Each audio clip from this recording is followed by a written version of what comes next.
Sam Hauser may miss game against the Magic. The Boston Celtics are coming off a big win against the Chicago Bulls, but they have a challenge ahead: the game against the Orlando Magic. The problem? Forward Sam Hauser may be out for the third consecutive time this season due to a back injury. Hauser had previously spoken about his back discomfort, stating that it's an ongoing issue. He's focused on managing and monitoring the injury for the rest of the season, but for now, he's still listed as questionable. Why is Hauser so important? Sam Hauser isn't just another player on the roster. He's a highly versatile forward who can play both inside and outside the paint. Additionally, he's an excellent long-range shooter, which creates more space for players like Jayson Tatum and Jaylen Brown to shine. This season, Hauser is having one of the best moments of his career, averaging 8.6 points and 3.5 rebounds per game. He's the type of player who fits perfectly into Coach Joe Mazzulla's system, keeping the team competitive at any moment in the game. Good news with Porzingis. Despite concerns over Hauser, the Celtics have something to celebrate. Kristaps Porzingis is 100% recovered. After worrying fans with an injury against the Wizards, the star returned and played well against the Bulls. Now, he's confirmed for the matchup against the Magic on Monday. While the team is solidly in second place in the Eastern Conference, Hauser's absence is a point of concern. It's still unknown when he'll return, but his presence will be crucial to maintaining the team's strong rhythm throughout the season. Can the Celtics overcome the Magic without Hauser? Or will we see Porzingis step up as the main player once again? Peyton Pritchard responds to criticism about NBA style of play. Peyton Pritchard, the Boston Celtics backup point guard and sixth Man of the Year candidate, has decided to respond to those who have been criticizing the current style of NBA basketball. Some people argue that team offenses have become predictable, with every team focusing on three-point shots. And guess what? Pritchard has heard it all. When asked by Abby Chin from NBC Sports Boston about these critiques that have even affected NBA viewership, Pritchard agreed that some teams might be overdoing the three-point attempts. Three-point kings. The Celtics are the team taking the most three-point attempts in the NBA, averaging 51.3 per game, a historic figure. And it's not just attempts, they also lead in made three-pointers, with 18.8 per game, converting 36.7% of those attempts. Who's in second place? The Bulls, with only 16.6 made threes out of 44.0 attempts per game. Even coming off the bench and averaging 28.7 minutes per game, Pritchard has hit 105 three-pointers this season. That places him third in the entire NBA, behind only Anthony Edwards, 111, and Malik Beasley, 106. Other Celtics teammates, like Derek White, 95, and Jayson Tatum, 94, are also in the top 7. A contract worth every penny. Pritchard is proving that he's a steal for the Celtics. He signed a 4-year, $30 million contract extension before the 2023-24 season. Now, in the first year of that deal, he's showing that he's a vital piece of the team. The contract runs through 2027-28, when he will earn only $8.3 million, a fair price for the impact he's making. Pritchard isn't just shutting up his critics. He's also proving that modern NBA basketball, with its emphasis on three-point shooting, is in good hands, especially with the Celtics. So, what do you think? Should they keep this style or change it up? Celtics plan trade to bring more shooting to the team. Imagine this.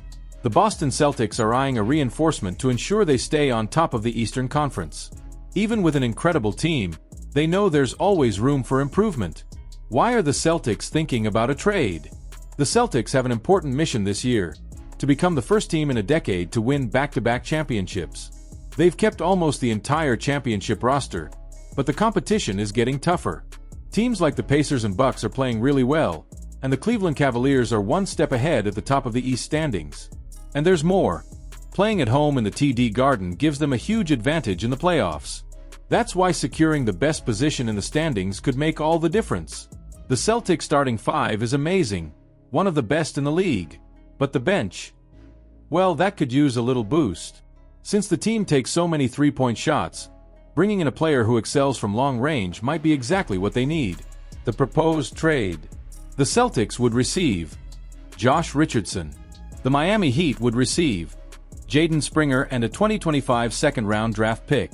Why would this make sense? The Heat seem to be entering a rebuilding phase.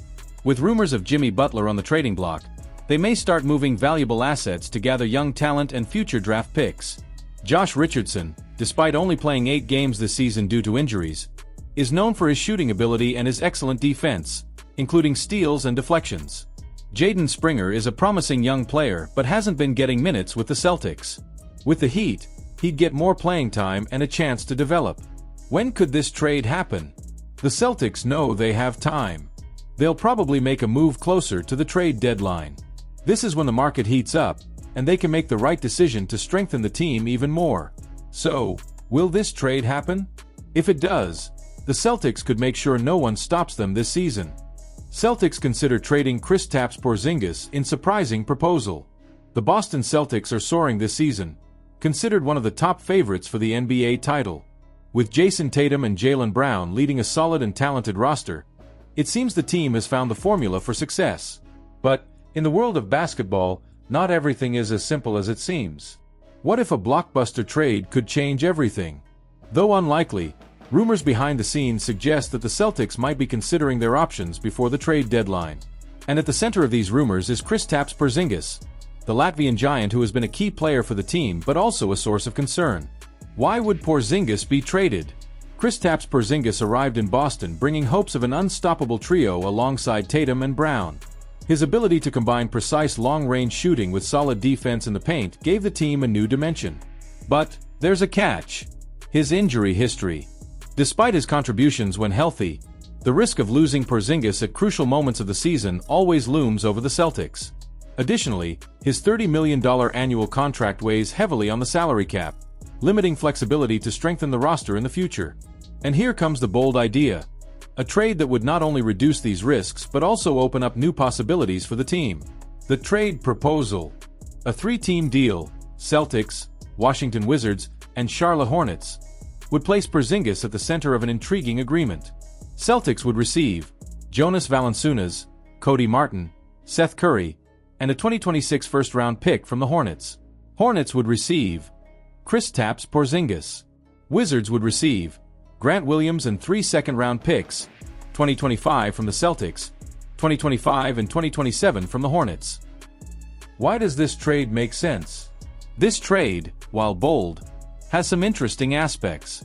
First, the Celtics would receive 3 players who could contribute immediately. Jonas Valanciunas, a reliable and consistent center, strong in the paint and capable of protecting the rim, along with being a solid presence on the boards. Cody Martin, a versatile defender who would add depth to the team's rotation. Seth Curry, one of the best 3-point shooters in the league, perfect for the Celtics' offensive scheme, which values long-range shooting. Additionally, the 2026 draft pick would be a valuable asset for the future, allowing the team to build intelligently over the years. This trade would also solve the salary cap issue. With a cheaper contract than Porzingis, Valanciunas would give the Celtics more financial maneuvering room and allow them to strengthen the roster around Tatum and Brown. What about the risks? Of course, there's a downside. Porzingis, when healthy, is a unique player. His ability to stretch the floor with 3-point shooting, protect the rim, and make versatile plays is hard to find. Losing him would be a hard blow, especially considering how well he's fit into the Celtics system so far. Moreover, while Valanciunas is consistent, he doesn't offer the same versatility as Porzingis, and Seth Curry, despite being an elite shooter, cannot compensate for the loss of such an impactful player on both ends of the court. Will this actually happen? The truth is, the chance of this trade happening is slim. The Celtics are in great shape and leading as title favorites.